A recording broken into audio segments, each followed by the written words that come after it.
500 ಚದರ ಮೀಟರ್ಗಿಂತ ಹೆಚ್ಚಿಗೆ ವ್ಯವಹಾರ ಮಾಡೋಂಥವ್ರು ಕಡ್ಡಾಯವಾಗಿ ರಿಜಿಸ್ಟ್ರೇಷನ್ ಮಾಡ್ಕೊಳ್ಳೇಬೇಕು. ಈ ಇಂಥ ಪ್ರಾಜೆಕ್ಟ್ ಅವರು ಕಾನೂನುಬದ್ಧವಾಗಿ ಐತೆ ಅಂತ ಅಪ್ರೂವಲ್ ಮಾಡಿದ್ರೆ ಆ ಪ್ರಾಜೆಕ್ಟ್ಗೆ ಒಂದು ನಂಬರ್ ಕೊಡ್ತಾರೆ. ಇದು ರೇರಾ ಅಪ್ರೂವಲ್ ಅಂತ ಅಂದ್ಬಿಟ್ಟು.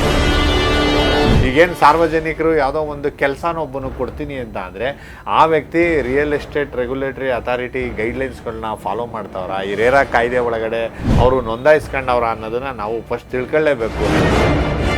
ಸಾರ್ವಜನಿಕರಿಗೆ ಹೇಳೋದಿಷ್ಟೇನೆ, ಆ ಸಿ ಡಿ ಪಟ್ಟಿ ಮತ್ತು ಅಪ್ರೂವ್ಡ್ ಲೇಔಟ್ ಮ್ಯಾಪ್ ಏನೈತೆ ಅದನ್ನು ನಾವು ಫಸ್ಟ್ ಗಮನಿಸ್ಬೇಕು ಸರ್. ಅದೇ ಮೇನ್. ಆಶ್ವಾಸನೆಗಳಿಗೆ ನಂಬಿ ಏನಾದ್ರೂ ಹಣ ಇನ್ವೆಸ್ಟ್ ಮಾಡ್ತು ಅಂತ ಅಂದರೆ ಗೋತಾ ಸರ್. ಈ ರೀತಿ ಬೋಗಸ್ ಕಂಪ್ನಿಗಳನ್ನ ಮುಚ್ಚೋದಕ್ಕೆ ಇವರು ಹೋರಾಟ ಮಾಡಬೇಕು. ಈಗ ನನಗಾಗೈತೆ ಅನ್ಯಾಯ, ನನಗೆ ಕಾಸು ಕೊಟ್ಬಿಡ್ತಾನಂತ ಸುಮ್ಮನಿರಬಾರ್ದು ಸರ್. ಈ ಅನ್ಯಾಯ ಇನ್ಯಾರಿಗೂ ಆಗಬಾರ್ದು. ಇಲ್ಲಿ ಏನು ನಾಯಿ ಕೊಡೆಗಳಂತೆ ಈ ರಿಯಲ್ ಎಸ್ಟೇಟ್ನವ್ರದ್ದು ಹಾವಳಿ ಜಾಸ್ತಿ ಆಗೋಗಿದ್ದಾಗ 2016ರಲ್ಲಿ ಕೇಂದ್ರ ಸರ್ಕಾರ ಒಂದು ಕಾಯ್ದೆ ತಂತು ಸರ್. ಟ್ರಾನ್ಸ್ಪರೆನ್ಸಿ ಇರಲಿ, ಅಕೌಂಟಬಿಲಿಟಿಗೆ ಇವ್ರು ಸಿಕ್ಕಲಿ, ಫೈನಾನ್ಷಿಯಲ್ ಡಿಸಿಪ್ಲಿನ್ ಮೇಂಟೈನ್ ಮಾಡಲಿ ಅಂತ ಅಂದ್ಬಿಟ್ಟು ರಿಯಲ್ ಎಸ್ಟೇಟ್ ಅವ್ರಿಗೆ ಲಂಗು ಲಗಾಮಿಲ್ಲದೆ ಆಡ್ತಿದ್ದಕ್ಕೆ ಒಂದು ಕಾಯ್ದೆ 2016ರಲ್ಲಿ ಬಂತು. ಈ ಕಾಯ್ದೆ ಅನ್ವಯ 500 ಚದರ ಮೀಟ್ರ್ಗಿಂತ ಹೆಚ್ಚಿಗೆ ವ್ಯವಹಾರ ಮಾಡೋಂಥವ್ರು ಮತ್ತು 8 ಫ್ಲ್ಯಾಟ್ಗಳಿಗಿಂತ ಹೆಚ್ಚಿಗೆ ವ್ಯವಹಾರ ಮಾಡೋರು ಕಡ್ಡಾಯವಾಗಿ ರಿಜಿಸ್ಟ್ರೇಷನ್ ಮಾಡ್ಕೊಳ್ಳೇಬೇಕು. ಈಗೇನು ಸಾರ್ವಜನಿಕರು ಸೈಟ್ಗಳನ್ನ ಖರೀದಿ ಮಾಡ್ತೀರಿ, ಡೆವಲಪರ್ ಅಂತ ಗುರುತಿಸ್ಕೊಂಡವ್ರೆ ಅಂತ ಹೇಳ್ತೀರಿ, ಇವರು ರೇರಾದಿಂದ ಅಪ್ರೂವಲ್ ಪಡ್ಕೊಂಡವ್ರ ಅಂತ ಹೇಳಬೇಕು. ಯಾವುದೇ ಉದ್ಯಮಿದಾರ ಅವನು ಬಂಡವಾಳ ಹೂಡಿ ಲೇಔಟ್ನ ಡೆವಲಪ್ ಮಾಡ್ತಾವನೆ ಅಂತ ಅಂದರೆ ಅವನಿಗೆ ಈಗ 2016 ನಂತರ ರೇರಾದೊಳಗಡೆ ಅವನು ಪ್ರಾಜೆಕ್ಟ್ನ ಅಪ್ರೂವಲ್ ತಗೊಳ್ಬೇಕು. ಪ್ರಾಜೆಕ್ಟ್ನ ನಾನು ಈ ರೀತಿ ಮಾಡ್ತಾಯಿದ್ದೀನಿ, ಈ ರೀತಿ ನಿಯಮಗಳನ್ನ ಪಾಲನೆ ಮಾಡ್ತಾಯಿದ್ದೀನಿ, ಇಷ್ಟು ಹಣನ ಇನ್ವೆಸ್ಟ್ ಮಾಡ್ತಾಯಿದ್ದೀನಿ, ಇಷ್ಟು ಹಣನ ಸಾರ್ವಜನಿಕರಿಂದ ಕಲೆಕ್ಟ್ ಮಾಡ್ತಿದ್ದೀನಿ, ಇತ್ಯಾದಿ ವಿವರಗಳನ್ನ ಅವರು ರಿಯಲ್ ಎಸ್ಟೇಟ್ ರೆಗ್ಯುಲೇಟರಿ ಅಥಾರಿಟಿಗೆ ಸಬ್ಮಿಟ್ ಮಾಡಿರ್ತಾರೆ. ಇದನ್ನೆಲ್ಲ ನಾವು ಅವ್ರದ್ದೇ ವೆಬ್ಸೈಟ್ ಒಳಗಡೆ ನಾವು ಗಮನಿಸ್ಬೋದು. ಈ ಇಂಥ ಪ್ರಾಜೆಕ್ಟ್ ಅವರು ಕಾನೂನುಬದ್ಧವಾಗಿ ಐತೆ ಅಂತ ಅಪ್ರೂವಲ್ ಮಾಡಿದ್ರೆ ಆ ಪ್ರಾಜೆಕ್ಟ್ಗೆ ಒಂದು ನಂಬರ್ ಕೊಡ್ತಾರೆ. ಇದು ರೇರಾ ಅಪ್ರೂವಲ್ ಅಂತ ಅಂದ್ಬಿಟ್ಟು. ಈಗ ಹೆಂಗೆ ನೀವು ಮೂಡ ಅಪ್ರೂವಲ್ಲು, ಡಿ ಸಿ ಅಪ್ರೂವಲ್ ಅಂತೀರಾ, 2016 ಆದಮೇಲೆ ರೇರಾ ಅಪ್ರೂವಲ್ಲು ಸಹ ಅಷ್ಟೇ ಕಡ್ಡಾಯ. ಈಗೇನು ಸಾರ್ವಜನಿಕರು ಯಾವುದೋ ಒಂದು ಕೆಲಸನ ಒಬ್ಬನು ಕೊಡ್ತೀನಿ ಅಂತ ಅಂದರೆ ಅವನು ಯಾವುದೋ ಒಂದು ಸೈಟ್ನ ಖರೀದಿ ಮಾಡ್ತೀನಿ ಅಂತ ಅಂದರೆ ಆ ವ್ಯಕ್ತಿ ರಿಯಲ್ ಎಸ್ಟೇಟ್ ರೆಗ್ಯುಲೇಟರಿ ಅಥಾರಿಟಿ ಗೈಡ್ಲೈನ್ಸ್ಗಳನ್ನ ಫಾಲೋ ಮಾಡ್ತಾವ್ರ, ಈ ರೇರಾ ಕಾಯ್ದೆ ಒಳಗಡೆ ಅವರು ನೋಂದಾಯಿಸ್ಕೊಂಡವ್ರ ಅನ್ನೋದನ್ನು ನಾವು ಫಸ್ಟ್ ತಿಳ್ಕೊಳ್ಳೇಬೇಕು. ಲೀಗಲಾಗಿ ಮೂವ್ ಮಾಡ್ತೀವಿ ಅಂತ ಅಂದರೆ ಮೊದಲನೇದು. ಎರಡನೇದು, ಆತ ಏನೋ ನಮಗೆ ಅಲಾಟ್ಮೆಂಟ್ ಲೆಟರ್ ಕೊಡ್ತಾನೆ, ಪೊಸೆಷನ್ ಸರ್ಟಿಫಿಕೇಟ್ನ ಕೊಡ್ತಾನೆ ಯಾವುದೋ ಒಂದು ಸೈಟ್ಗೆ ಅಂತ ಅಂದರೆ ಈ ಸೈಟು ಲೋಕಲ್ ಆಗಿ ಕಾರ್ಪೊರೇಷನ್ ಲಿಮಿಟಿಗೆ ಬರ್ತದೋ, ಮೂಡಾ ಲಿಮಿಟಿಗೆ ಬರ್ತದೋ, KHB ಅವ್ರದ್ದು, KDB ಅವ್ರದ್ದು, ಯಾರ್ದೋ ಒಂದು ಈ ಸೈಟು ಅಲ್ಲಿ ಪ್ಲ್ಯಾನ್ ಲೇಔಟ್ಗೆ ಅಪ್ರೂವಲ್ ಆಗಿ ಅವರು ಎಲ್ಲ ಫಾರ್ಮಾಲಿಟೀಸ್ನು ಫಾಲೋ ಮಾಡಿ ಅಲ್ಲಿಂದ ನೋ ಅಬ್ಜೆಕ್ಷನ್ ಆಗಿರಬೇಕು, ಸಿ ಡಿ ಪಟ್ಟಿ ರಿಲೀಸ್ ಮಾಡಿರಬೇಕು. ಇಂಥ ಸೈಟ್ಗಳನ್ನ ಗ್ರಾಹಕರಿಗೆ ಮಾರಾಟ ಮಾಡೋದಕ್ಕೆ ಅರ್ಹವಾಗೈತೆ. ಇದಕ್ಕೇನು ಉಳಿಕೆ ನಾವು 45%, 50% ಆ ಲೇಔಟ್ ವ್ಯಾಪ್ತಿ ಒಳಗಡೆ ಕಳ್ಕೊಂಡು ಈಲ್ಡ್ ಬಂದಿರೋ ಸೈಟು ಇದು ಅಂತ ಹೇಳ್ಬಿಟ್ಟು ಅವರು ಅಪ್ರೂವಲ್ ಕೊಟ್ಟಿರಬೇಕು. ಸಾರ್ವಜನಿಕರಿಗೆ ಹೇಳೋದಿಷ್ಟೇನೆ, ಆ ಸಿ ಡಿ ಪಟ್ಟಿ ಮತ್ತು ಅಪ್ರೂವ್ಡ್ ಲೇಔಟ್ ಮ್ಯಾಪ್ ಏನೈತೆ ಅದನ್ನು ನಾವು ಫಸ್ಟ್ ಗಮನಿಸ್ಬೇಕು ಸರ್. ಅದೇ ಮೇನ್.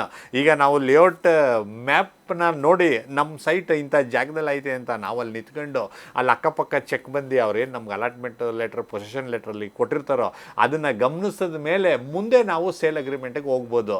ಇವು ಯಾವುದೂ ಇಲ್ಲದೇನೆ ಸಿ ಡಿ ಪಟ್ಟಿನೇ ರಿಲೀಸ್ ಆಗಿಲ್ಲ, ಮ್ಯಾಪೇನೇ ಸ್ಕೆಚ್ಚೇನೇ ಅಪ್ರೂವಲ್ ಆಗಿಲ್ಲ, ಇಂಥ ಸೈಟ್ನ ನಿಮಗೆ ರಿಜಿಸ್ಟರ್ ಮಾಡಿಕೊಡ್ತೀವಿ, ಮುಂದಿನ ದಿನಗಳಲ್ಲಿ ನಾವು ಮೂಡಾದಿಂದ ಅಪ್ರೂವಲ್ ತಗೋತೀವಿ, ರೇರಾದಿಂದ ಅಪ್ರೂವಲ್ ತಗೋತೀವಿ ಅಂದರೆ ಅವರು ಫ್ರಾಡ್ಗಳು, ಅವರು ನಿಮಗೆ ಮೋಸ ಮಾಡ್ತಿರೋಂಥದ್ದು.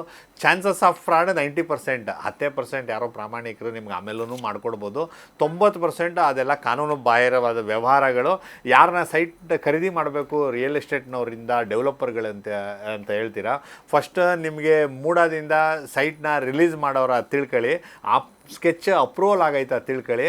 ಅವರು 40-45% ಒಂದೊಂದು ಸ್ಕೀಮಲ್ಲಿ ಒಂದೊಂದು ಥರ ಇರ್ತದೆ.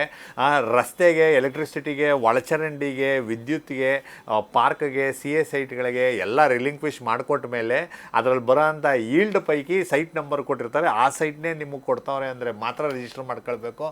ಆಶ್ವಾಸನೆಗಳಿಗೆ ನಂಬಿ ಏನಾದ್ರೂ ಹಣ ಇನ್ವೆಸ್ಟ್ ಮಾಡ್ತು ಅಂತ ಅಂದರೆ ಗೋತಾ ಸರ್, ಮೋಸ ಮಾಡೇ ಮಾಡ್ತಾರೆ, ಫ್ರಾಡ್ ಆಗೇ ಆಯ್ತದೆ.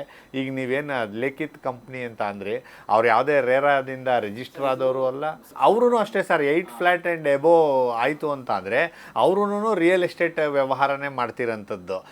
ಅವ್ರೂ ಸಹ ಸರ್ವಿಸ್ ಪ್ರೊವೈಡರ್ ಆಗಿರೋದ್ರಿಂದ ಅವರು ರಿಜಿಸ್ಟರ್ ಮಾಡಿಸಲೇಬೇಕಾಗಿತ್ತು. ಒಂದು ಪಕ್ಷ ಅವರು ಆ ಫರ್ಮು ರಿಯಲ್ ಎಸ್ಟೇಟ್ ವ್ಯವಹಾರದಲ್ಲಿಲ್ಲ, ಬರೀ ಕನ್ಸ್ಟ್ರಕ್ಷನ್ ಫೀಲ್ಡಲ್ಲೇ ಇದ್ದೀವಿ, 8 ಮನೆಗಿಂತ ಒಳಗಡೆ ಮಾಡ್ತೀವಿ ಅಂತ ಅಂದರೆ ಅವರು ಆಫೀಸ್ನ ನಾವು ಮೊದಲು ನೋಡ್ಕೊಳ್ಬೇಕು. ಆ ಆಫೀಸ್ ಒಳಗಡೆ ಅವ್ರ ಡೈರೆಕ್ಟರ್ಗಳು ಎಷ್ಟು ಜನ ಇದ್ದಾರೆ, ಅವ್ರು ಎಷ್ಟು ವರ್ಷದಿಂದ ಕಂಪ್ನಿನ ನಡೆಸ್ತವ್ರೆ, ಮತ್ತು ನಮಗೆ ಮಾಡಿಕೊಡೋ ಅಂತಹ ಕರಾರು ಅದು ರಿಜಿಸ್ಟರ್ಡ್ ಅಗ್ರಿಮೆಂಟಾ ಅನ್ರಿಜಿಸ್ಟರ್ಡ್ ಅಗ್ರಿಮೆಂಟಾ, ನಮ್ಗೆ ಅವ್ರ ಕಟ್ಟಡ ಈ ಹಿಂದೆ ಕಟ್ಟಿರೋ ಅನುಭವ ಆಯಿತಾ, ಅಲ್ಲೆಲ್ಲ ಎಕ್ಸ್ಪೀರಿಯನ್ಸ್ಡ್ ವರ್ಕರ್ಸ್ಗಳು ಲೇಬರ್ಗಳು ಅವರ ಅದಕ್ಕೆ ತಕ್ಕಂಥದ್ದು ಲೇಬರ್ ಡಿಪಾರ್ಟ್ಮೆಂಟಿಂದ, ಲೋಕಲ್ ಕಾರ್ಪೊರೇಷನ್ನಿಂದ ಆಗ್ಬೋದು, ಮತ್ತು ಈ ಸೇಲ್ ಟ್ಯಾಕ್ಸ್ ಅವರಿಂದನಾದರೂ ಆಗ್ಬೋದು, ಎಲ್ಲ ರಿಜಿಸ್ಟರ್ ಮಾಡಿಸೋರು ಇವೆಲ್ಲ ತಿಳ್ಕೊಳ್ಬೇಕು ಸರ್. ಅದು ಗ್ರಾಹಕನ ಹಕ್ಕು. ಅವನು ಲಕ್ಷಾಂತರ ರೂಪಾಯಿ ಕೋಟ್ಯಾಂತರ ರೂಪಾಯಿ ಇನ್ವೆಸ್ಟ್ ಮಾಡ್ತಾನಂದರೆ ಸುಮ್ಮನೆ ಮಾಡೋಕ್ಕೆ ಬರಲ್ಲ. ಈಗೇನು ಮೋಸ ಹೋಗೋರೆ ಅಂತ ಹೇಳ್ತೀರಾ, ಆ 30 ಜನ 40 ಜನ ಅರ್ಧಂಬರ್ಧ ಕಟ್ಟಡ ಕಟ್ಟವ್ರೆ ಅಂತೀರಾ, ಇವ್ರದ್ದು ಒಂಥರ ಸಿಟುವೇಶನ್. ಇವಾಗ ಅವರು ಕರಾರು ಹಾಕೊಂಡ್ಬಿಟ್ಟಿರ್ತಾರೆ, ಕರಾರು ಹಾಕೊಂಡ್ಬಿಟ್ಟು ಕರಾರು ಫುಲ್ಫಿಲ್ ಆಗಿರೋದಿಲ್ಲ, ಕಾಂಟ್ರಾಕ್ಟ್ ಫುಲ್ಫಿಲ್ ಆಗಿರಲಿಲ್ಲ. ಈಗ ನಾನು ಬೇರೆಯವ್ರ ಹತ್ರ ಮನೆ ಕಟ್ಟಿಸ್ಕೊಳ್ಬೇಕೋ ಅಥವಾ ಇವ್ನು ಕಟ್ಟೋವರೆಗೂ ಕಾಯ್ಬೇಕಾ ಅನ್ನೋ ಡೈಲಾಮದಲ್ಲಿರ್ತಾರೆ. ಇವ್ರಿಗೇನಿಲ್ಲ, ಇವ್ರಿಗೆ ಪೊಲೀಸ್ ಸ್ಟೇಷನಲ್ಲಿ ಕಂಪ್ಲೇಂಟ್ ಕೊಡಬೇಕು, ಅವ್ನಿಗೊಂದು ನೋಟಿಸ್ ಕೊಡಬೇಕು, ಟರ್ಮಿನೇಟ್ ಮಾಡ್ಕೊಳ್ತೀನಿ ಅಂತೇಳಿ ಸ್ಟೇಟಸ್ನ ಕೊಟ್ಟು ಇವರು ಇನ್ನೊಬ್ರ ಕೈಯಲ್ಲಿ ಮನೆ ಕಟ್ಟಿಸ್ಕೊಳ್ಬೇಕೇ ಹೊರ್ತು ಅವ್ನು ಬರ್ತಾನೆ ಮನೆ ಕಟ್ತಾನೆ ಅಂತ ಕೂತ್ಕೋಬಾರ್ದು. ಹಂಗೇನಾದ್ರು ಕೂತ್ಕೋತು ಅಂದರೆ ಅವ್ರು ಇನ್ನೂ 5 ವರ್ಷ ಆದ್ರೂ ಮನೆ ಕಟ್ಟೋಕ್ಕಾಗಲ್ಲ. ಈಗ ಅರ್ಧಂಬರ್ಧ ಕಟ್ಟಿರೋದನ್ನು ಸಹ ಹಾಳಾಗೋಯ್ತದೆ ಸರ್.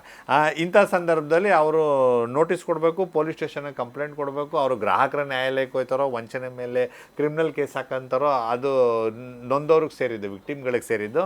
ಇವರು ಇನ್ನೊಬ್ಬರ ಕೈಲಿ ಕನ್ಸ್ಟ್ರಕ್ಷನ್ನ ಮಾಡಿಸ್ಕೊಂಡು ಗೃಹಪ್ರವೇಶ ಮಾಡ್ಕೊಂಡು ಒಳಗಡೆ ಹೋಗ್ಬೇಕು ಸರ್. ಈ ರೀತಿ ಬೋಗಸ್ ಕಂಪ್ನಿಗಳನ್ನ ಮುಚ್ಚೋದಕ್ಕೆ ಇವರು ಹೋರಾಟ ಮಾಡಬೇಕು. ಈಗ ನನಗಾಗೈತೆ ಅನ್ಯಾಯ, ನನಗೆ ಕಾಸು ಕೊಟ್ಬಿಡ್ತಾನಂತ ಸುಮ್ಮನಿರಬಾರ್ದು ಸರ್. ಈ ಅನ್ಯಾಯ ಇನ್ಯಾರಿಗೂ ಆಗಬಾರ್ದು. ಆ ರೀತಿ ಸಾರ್ವಜನಿಕರುಗಳು ನೊಂದವರು ಕ್ರಮ ತಗೊಳ್ಬೇಕಂತ ಹೇಳ್ಬೋದು ಸರ್, ಅಷ್ಟೇ.